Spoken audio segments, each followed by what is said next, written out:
गुजरात के मुख्यमंत्री श्री विजय रूपाणी जी, उप मुख्यमंत्री श्री नितिन पटेल जी, गुजरात सरकार के मंत्रीगण, सांसदगण और मेरे प्यारे भाइयों और बहनों,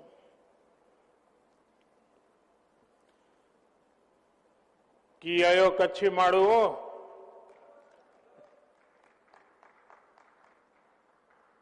शी केड़ो आए, शियारो अने कोरोना बोय में ध्यान रखजा।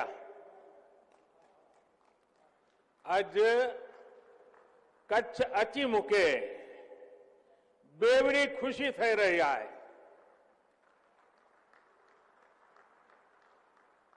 बेवड़ी एटले आए कि कच्छड़ो मुझे दिल जे बोरो आए।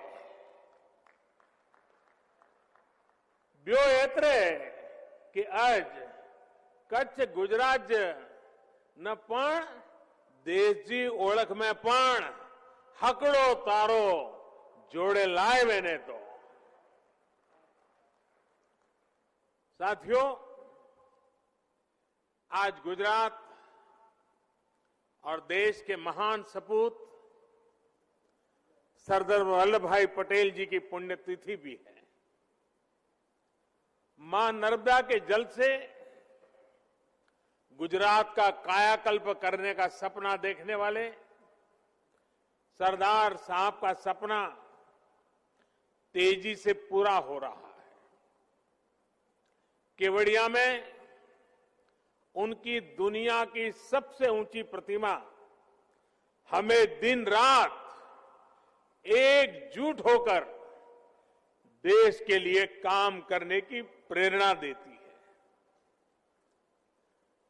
सरदार साहब का स्मरण करते हुए हमें इसी तरह देश और गुजरात का गौरव बढ़ाते ही रहना है।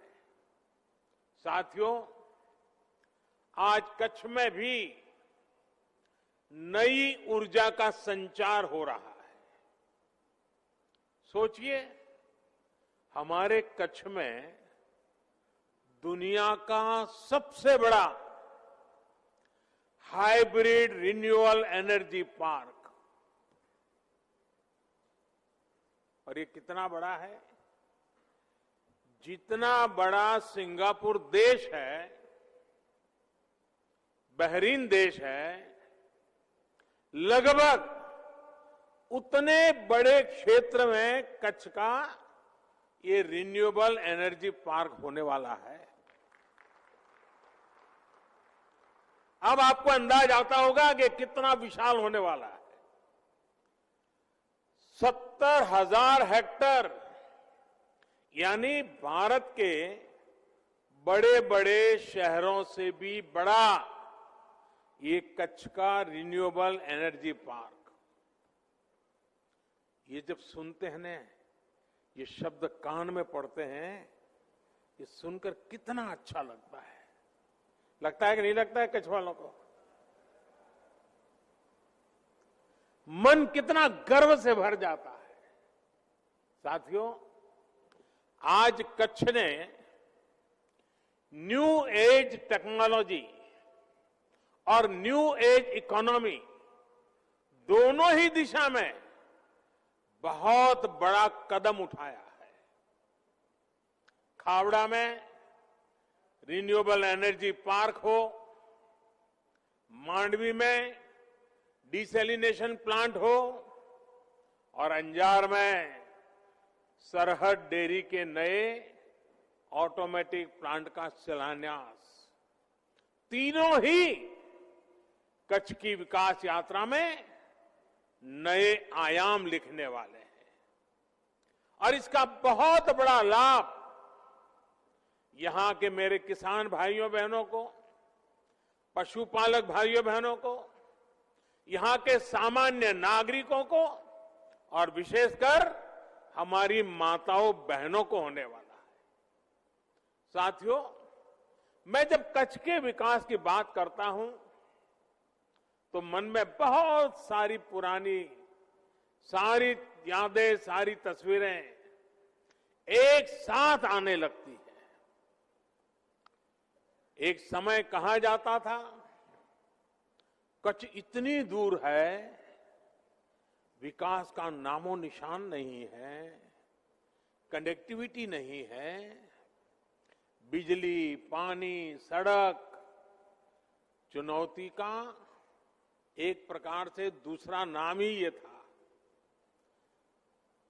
सरकार में भी ऐसा कहा जाता था कि अगर किसी को पनिशमेंट पोस्टिंग देना है तो कच्छ में भेज दो, और लोग भी कहते हैं मुझे तो काला पानी की सजा हो गई। आज स्थिति ऐसी है कि लोग सिफारिश करते हैं मुझे कुछ समय कच्छ में मौका मिल जाए काम करने का। कुछ लोग तो ये भी कहते थे कि इस क्षेत्र में विकास कभी हो ही नहीं सकता। ऐसे ही हालत में कच्छ में भूकंप की त्रासदी भी आई। जो भी बचा खुचा था भूकंप ने वो भी तबाह कर दिया था। लेकिन एक तरफ माता आशापुरा देवी और कोटेश्वर महादेव का आशीर्वाद, तो दूसरी तरफ कच्छ के मेरे खमीरवंत लोगों का हौसला, उनकी मेहनत, उनकी इच्छा शक्ति।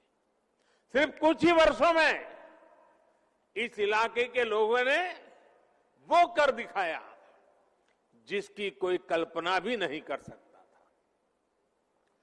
कच्छ के लोगों ने निराशा को आशा में बदला। मैं समझता हूं यही तो माता आशापुरा देवी के आशीर्वाद है। यहां निराशा का नाम नहीं, आशा ही आशा होती है। भूकंप में उनके घर भूकंप ने भले उनके घर गिरा दिए थे, लेकिन इतना बड़ा भूकंप भी कच्छ के लोगों के मनोबल को नहीं गिरा पाया था। कच्छ के मेरे भाई बहन फिर खड़े हुए और आज देखिए इस क्षेत्र को उन्होंने कहां से कहां पहुंचा दिया है। साथियों, आज कच्छ की पहचान बदल गई है। आज कच्छ की शान और तेजी से बढ़ रही है। आज कच्छ देश के तेजी से विकसित होते क्षेत्रों में से एक अहम क्षेत्र बन गया है। यहां की कनेक्टिविटी दिनों दिन बेहतर हो रही है। इस सीमावर्ती इलाके में लगातार पलायन, और पहले तो जनसंख्या का हिसाब देख लीजिए, माइनस ग्रोथ होता था, और जगह पे जनसंख्या बढ़ती थी, यहां कम होती थी क्योंकि लोग चले जाते थे। और ज्यादातर सीमावर्ती इलाके से लोग पलायन कर जाते थे, और उसके कारण सुरक्षा के लिए भी मुश्किल पैदा होना बहुत स्वाभाविक था। अब जब पलायन रुका है तो जो गांव कभी खाली हो रहे थे उनमें रहने के लिए लोग वापिस आते जा रहे हैं। इसका बहुत बड़ा प्रभाव, सकारात्मक प्रभाव राष्ट्रीय सुरक्षा पर भी पड़ा है। साथियों, जो कच्छ कभी वीरान रहता था, वही कच्छ देश और दुनिया के पर्यटकों का प्रमुख केंद्र बन रहा है। कोरोना ने जरूर मुश्किलें खड़ी की हैं, लेकिन कच्छ का सफेद रण, कच्छ का रणोत्सव पूरी दुनिया को आकर्षित करता है। एवरेज औसतन 4 से 5 लाख टूरिस्ट रणोत्सव के दौरान यहां आते हैं। सफेद रेगिस्तान और नीले आसमान का आनंद उठाते हैं। इस तरह के बड़े पैमाने पर सांस्कृतिक कार्यक्रम, कच्छ के स्थानीय सामानों की इतनी बड़े पैमाने पर बिक्री, यहां पारंपरिक खान पान की लोकप्रियता एक जमाने में कोई सोच भी नहीं सकता था। आज मुझे कई मेरे पुराने जान पहचान वालों से गप्पे गोष्ठी करने का मौका मिल गया, तो ऐसे ही मुझे बता रहे थे, बोले अब तो हमारे बच्चे अंग्रेजी बोलना सीखे। मैंने कहा कैसे? बोले अब तो हम होम स्टे करते हैं, हमने घरों की रचना की है तो होम स्टे के लिए लोग रहते हैं, तो हमारे बच्चे भी बोलते बोलते बहुत कुछ सीख गए हैं। कच्छ ने पूरे देश को दिखाया है कि अपने संसाधनों पर, अपने सामर्थ्य पर भरोसा करते हुए किस तरह आत्मनिर्भरता की तरफ बढ़ा जा सकता है। मैं दुनिया के डेवलपमेंट एक्सपर्ट्स, यूनिवर्सिटीज, रिसर्चर्स, इससे जुड़े लोगों से कहूंगा कि भूकंप के बाद जिस तरह कच्छ का चौतरफ विकास हुआ है, मुझे लगता है कि केस स्टडी है, उसकी स्टडी की जानी चाहिए, रिसर्च करना चाहिए, और ये किस प्रकार से मॉडल काम कर रहा है। इतने बड़े भयंकर भूकंप हादसे के 2 दशक के अंदर अंदर इतना बड़ा सर्वांगीण विकास हर क्षेत्र में, और वो भी जहां ज्यादातर भूमि सिर्फ रेगिस्तान है। ये अध्ययन का विषय है। साथियों, मैं हमेशा मानता हूं कि ईश्वर ने मुझ पर कई कृपा रही है, और ईश्वर की कृपा का ही कारण होगा शायद कि मुझे भी उस भूकंप के समय विशेष रूप से कच्छ के लोगों की सेवा करने का ईश्वर ने अवसर दिया। इसे संयोग ही कहेंगे कि भूकंप के अगले साल बाद जब राज्य में चुनाव हुए, तो जिस दिन नतीजे आए वो तारीख भी 15 दिसंबर थी, और आज 15 दिसंबर है। कोई कल्पना नहीं कर सकता था कि इतने बड़े भूकंप के बाद यहां पर हमारी पार्टी को लोग आशीर्वाद देंगे। बड़ी नकारात्मक चर्चा चल रही थी, लेकिन उस चुनाव में जब 15 दिसंबर को रिजल्ट आया तो देखा कच्छ ने जो प्यार बरसाया, जो आशीर्वाद दिए, वो आज भी उसी परंपरा चल रही है। आज भी देखिए आपके आशीर्वाद। वैसे साथियों, आज 15 दिसंबर की तारीख के साथ एक और संयोग जुड़ा हुआ है। शायद कई लोगों के लिए जानकारी सुखद आश्चर्य होगा। देखिए, हमारे पूर्वज भी कितनी लंबी सोच रखते थे, कितने दूर का सोचते थे।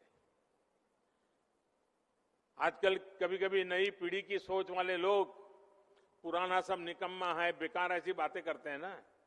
मैं एक घटना सुनाता हूं। आज से 118 साल पहले, 118 साल कोई कम समय नहीं होता है। आज से 118 साल पहले, आज ही के दिन 15 दिसंबर को ही, 118 साल पहले 15 दिसंबर को अहमदाबाद में एक इंडस्ट्रियल एग्जीबिशन का उद्घाटन किया गया था उस जमाने में। और इस एग्जीबिशन का मुख्य आकर्षण क्या था? उसका आकर्षण था भानु ताप यंत्र। भानु यानी सूर्य। यानी 118 साल पहले यहां के हमारे एंटरप्रेन्योर्स की सोच देखिए। भानु ताप यंत्र यानी सूर्य ताप यंत्र, ये सबसे बड़े आकर्षण का कारण था। भानुताप यंत्र यानी सूर्य की गर्मी से चलने वाला यंत्र, और एक तरह से वो सोलर कुकर की तरह उन्होंने विकसित किया था 118 साल पहले। आज 118 साल बाद, आज 15 दिसंबर को ही सूरज की गर्मी से चलने वाले इतने बड़े रिन्यूएबल एनर्जी पार्क का उद्घाटन हो किया गया है। इस पार्क में सोलर के साथ साथ पवन ऊर्जा दोनों से करीब 30,000 मेगावाट बिजली पैदा करने की क्षमता होगी। इस रिन्यूएबल एनर्जी पार्क में करीब करीब 1.5 लाख करोड़ रुपए का निवेश होगा।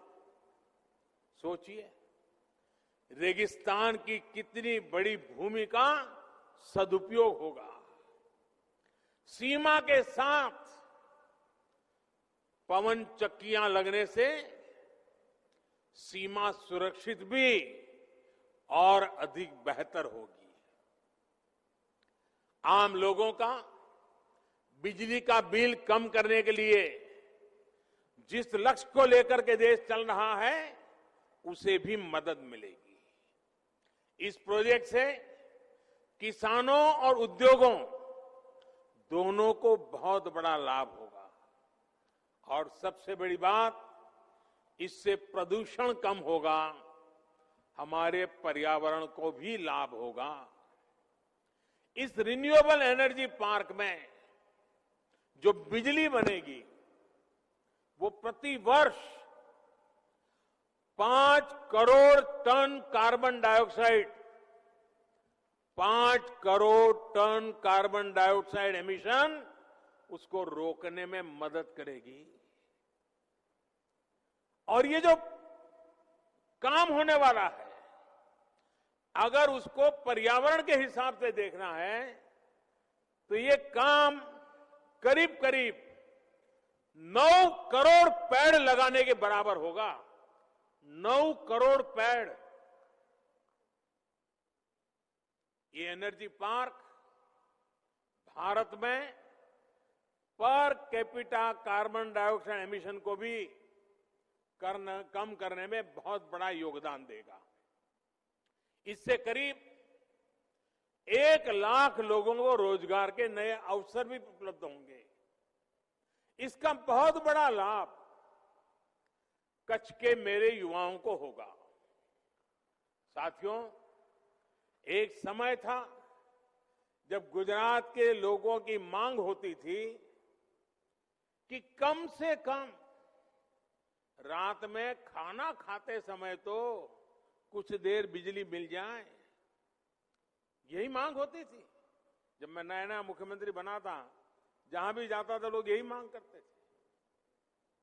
आज गुजरात देश के उन राज्यों में से एक है जहां शहर हो या गांव 24 घंटे बिजली सुनिश्चित की जाती है। आज जो 20 साल का नौजवान होगा, उसे पता नहीं होगा कि पहले क्या हालत थी। उसे तो अंदाज भी नहीं आएगा कि इतना बड़ा बदलाव आया है।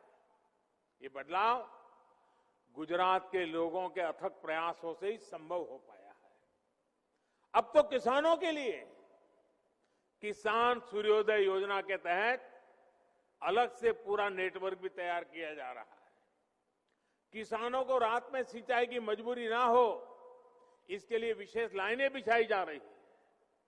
भाई और बहनों, गुजरात देश का पहला राज्य है जिसने सौर ऊर्जा को ध्यान में रखते हुए नीतियां बनाई, निर्णय लिए। हमने नहरों तक पर सोलर पैनल लगा दिए और जिसकी चर्चा विदेशों तक में हुई। मुझे याद है जब गुजरात ने सोलर पावर को बढ़ावा देना शुरू किया तो ये भी बात आई थी कि इतनी महंगी बिजली का क्या करेंगे, क्योंकि जब गुजरात ने इतना बड़ा कदम उठाया था तब सोलर पावर, उससे जो बिजली थी वो 16-17 रुपये प्रति यूनिट बिजली मिलने की बात थी। 1 यूनिट 16-17। लेकिन भविष्य की संभावनाओं को देखते हुए गुजरात ने इस पर काम जारी रखा। आज वही बिजली गुजरात ही नहीं, पूरे देश में 2 रुपये 3 रुपये प्रति यूनिट बिक रही है।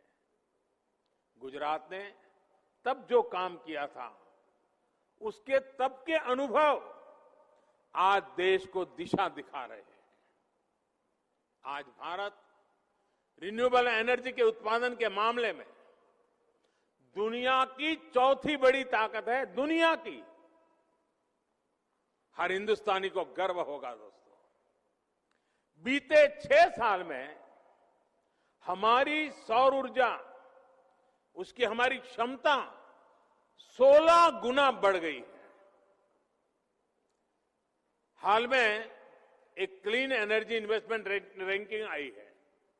इस क्लीन इन्वेस्टमेंट एनर्जी रैंकिंग जो है 104 देशों का मूल्यांकन हुआ और नतीजा ये निकला है कि दुनिया के 104 देशों में पहले 3 में भारत ने अपनी जगह बना ली है। क्लाइमेट चेंज के खिलाफ लड़ाई में अब भारत पूरी दुनिया को दिशा दिखा रहा है, नेतृत्व कर रहा है। साथियों, 21वीं सदी के भारत के लिए जिस तरह एनर्जी सिक्योरिटी जरूरी है, उसी तरह वाटर सिक्योरिटी भी महत्वपूर्ण है।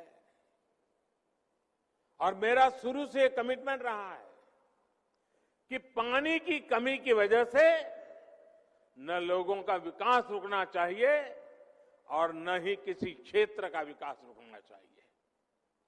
पानी को लेकर भी गुजरात ने जो काम किया है, वो आज देश के लिए दिशा दर्शक बना है। एक समय था जब कच्छ में मां नर्मदा का पानी पहुंचाने की बात की जाती थी तो कुछ लोग मजाक उड़ाते थे। वो यही कहते थे, तो राजनीतिक बातें हैं, होने वाला कुछ नहीं है। कभी कभी लोग कहते थे 600-700 किलोमीटर दूर मां नर्मदा, वहां से पानी यहां कैसे पहुंच सकता है? ये कभी भी नहीं होगा। आज कच्छ में नर्मदा का पानी भी पहुंच रहा है और मां नर्मदा का आशीर्वाद भी मिल रहा है। कच्छ का किसान हो या सरहद पर खड़ा जवान, दोनों के लोगों के पानी की चिंता दूर हुई है। यहां के लोगों की विशेष प्रशंसा करूंगा, जिन्होंने जल संरक्षण को एक जन आंदोलन में बदल दिया। गांव गांव में लोग आगे आए, पानी समितियां बनी, महिलाओं ने भी मोर्चा संभाला, चेक डैम्स बनाए, पानी की टंकियां बनाई, नहरें बनाने में मदद की। मैं वो दिन कभी भूल नहीं सकता जब नर्मदा का पानी यहां पहुंचा था। वो दिन मुझे बराबर याद था। जिस दिन मां नर्मदा का पानी पहुंचा, शायद दुनिया में कहीं पर भी कच्छी होगा, दुनिया में कच्छ के दूर सुदूर रहने वाला कोई कच्छी होगा। जब नर्मदा मां यहां कच्छ की धरती पर पहुंची थी, हर किसी की आंख में हर्ष के आंसू बह रहे थे। वो दृश्य मैंने देखा था।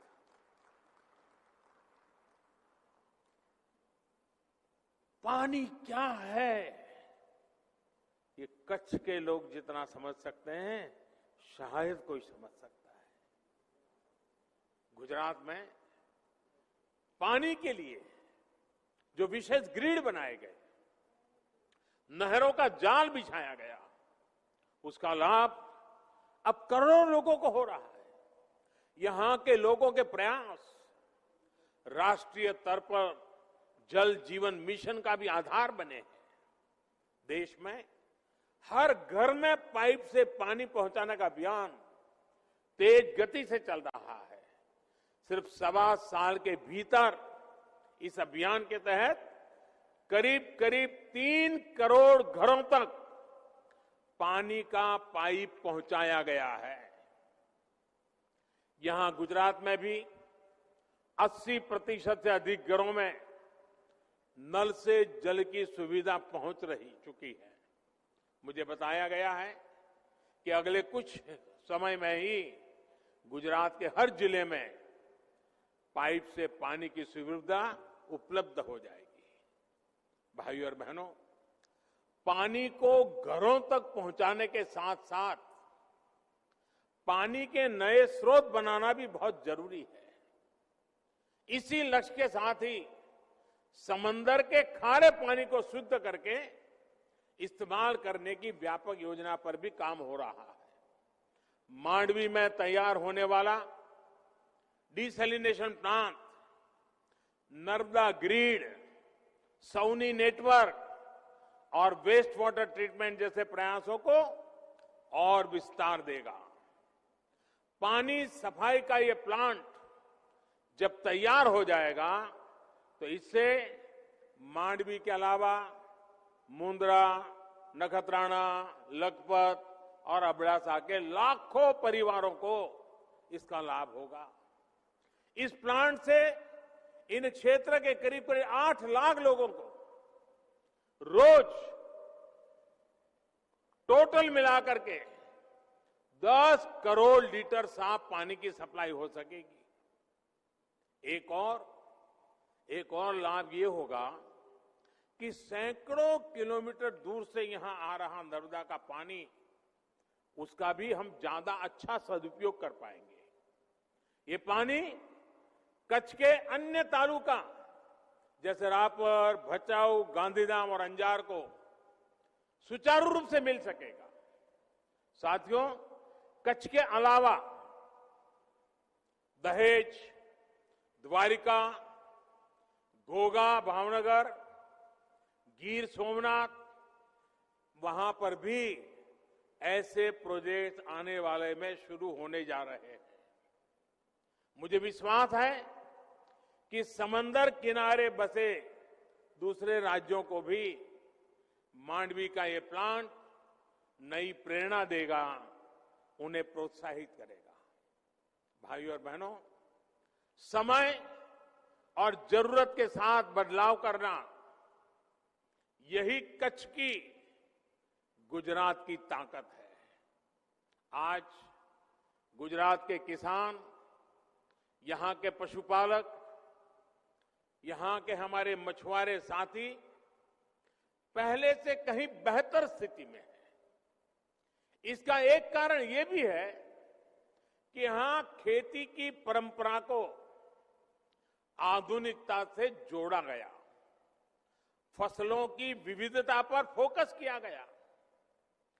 कच्छ सहित गुजरात में किसान ज्यादा डिमांड और ज्यादा कीमत वाली फसलें उसकी तरफ मुड़ गए और आज उसमें आगे बढ़ रहे हैं।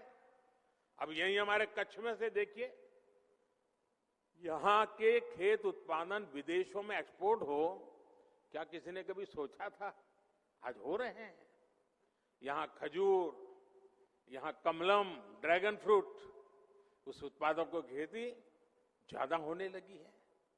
सिर्फ 1.5 दशक में गुजरात में कृषि उत्पादन में 1.5 गुना से ज्यादा बढ़ोतरी दर्ज की गई है। भाइयों और बहनों, गुजरात में कृषि सेक्टर मजबूत होने का एक और बड़ा कारण ये रहा है कि यहां बाकी उद्योगों की तरह ही खेती से जुड़े व्यापार में भी सरकार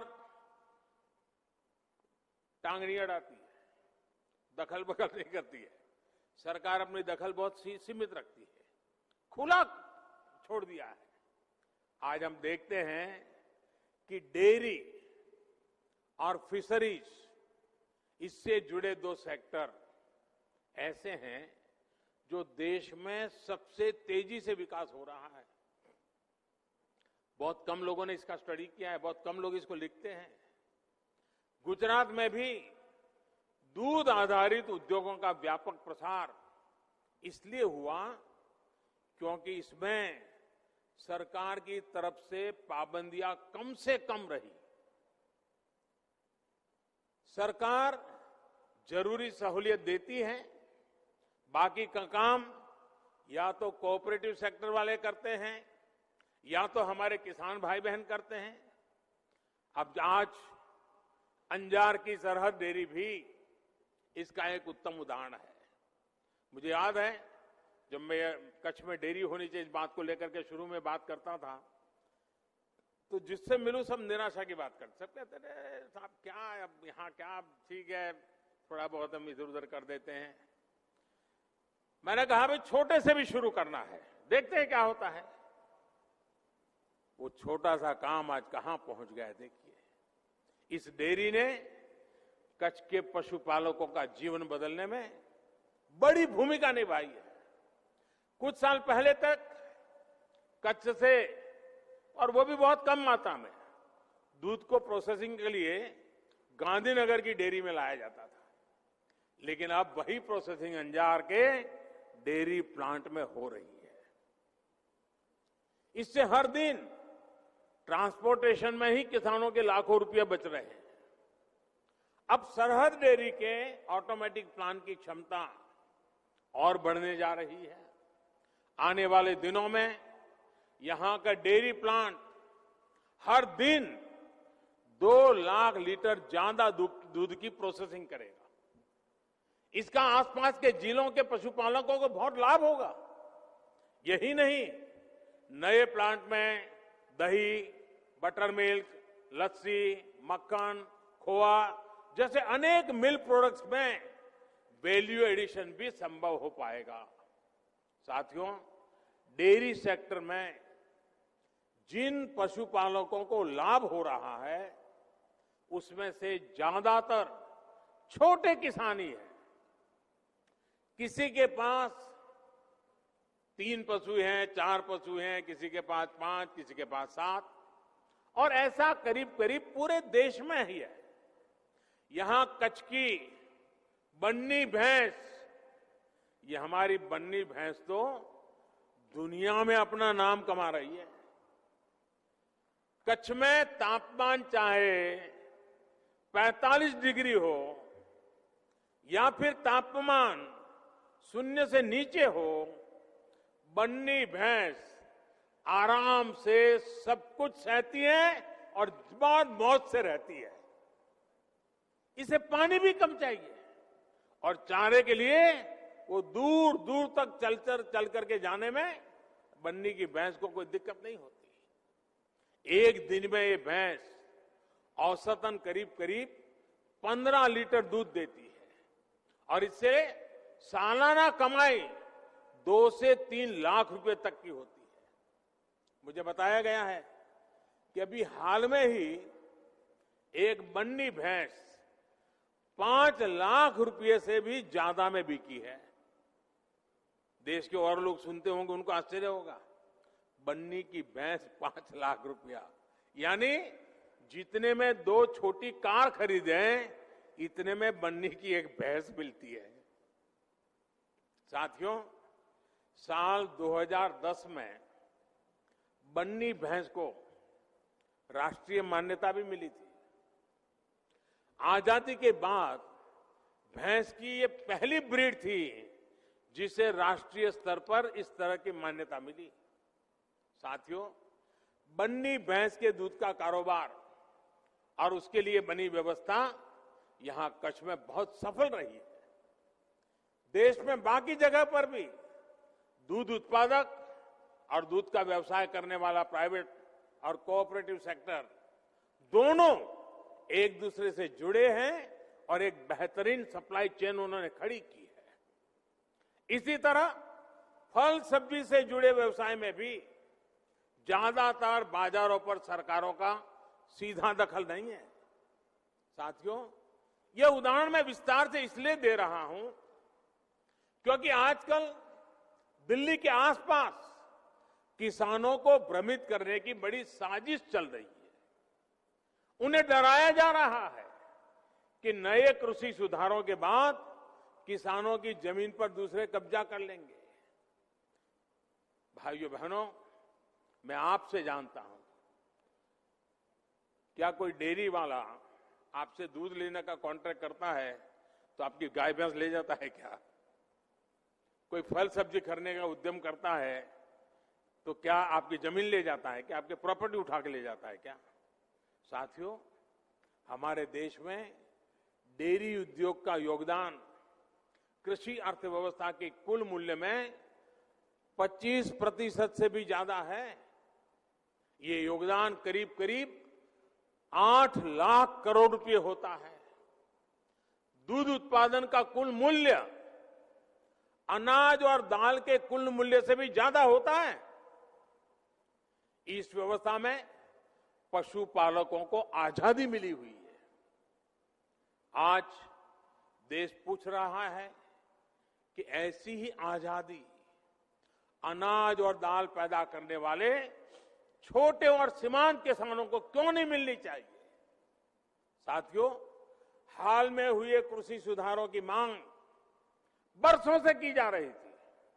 अनेक किसान संगठन भी पहले ही मांग करते थे कि अनाज को कहीं पर भी बेचने का विकल्प दिया जाए। आज जो लोग विपक्ष में बैठकर किसानों को भ्रमित कर रहे हैं, वो भी अपनी सरकार के समय इन कृषि सुधारों के समर्थन में थे, लेकिन अपनी सरकार के रहते वो निर्णय नहीं ले पाए, किसानों को झूठे दिलासे देते रहे। आज जब देश ने यह ऐतिहासिक कदम उठा लिया तो यही लोग किसानों को भ्रमित करने में जुट गए हैं। मैं अपने किसान भाई बहनों से फिर एक बार कह रहा हूं, बार बार दोहराता हूं कि उनकी हर शंका के समाधान के लिए सरकार 24 घंटे तैयार है।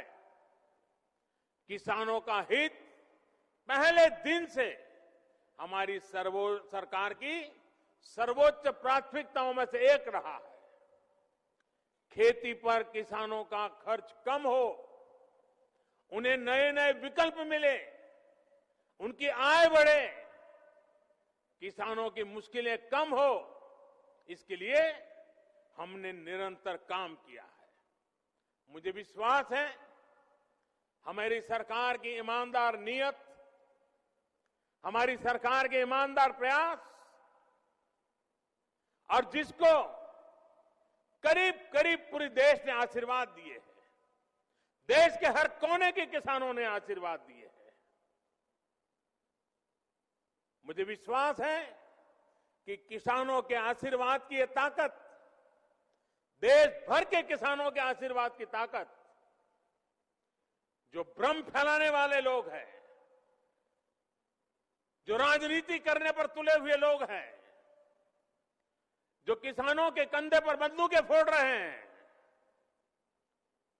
देश के सारे जागरूक किसान उनको भी परास्त करके रहेंगे। भाइयों बहनों, इसी के साथ मैं फिर एक बार कच्छ को अनेक अनेक बधाई देता हूं। अभी कुछ देर में जब मैं यहां आया हूं तो रणोत्सव के प्रति मेरा आकर्षण तो रहता ही है। कच्छ की विरासत, यहां की संस्कृति को नमन कर रहे एक और कार्यक्रम रणोत्सव का भी हिस्सा लूंगा। फिर से एक बार थोड़ा उस पल को जीने का प्रयास करूंगा। कच्छ के विश्व प्रसिद्ध व्हाइट डेजर की यादें भी अपने साथ फिर एक बार आज दिल्ली ले चला जाऊंगा। कच्छ विकास की नई ऊंचाइयां छूता रहे, मेरी हमेशा यही कामना रहेगी।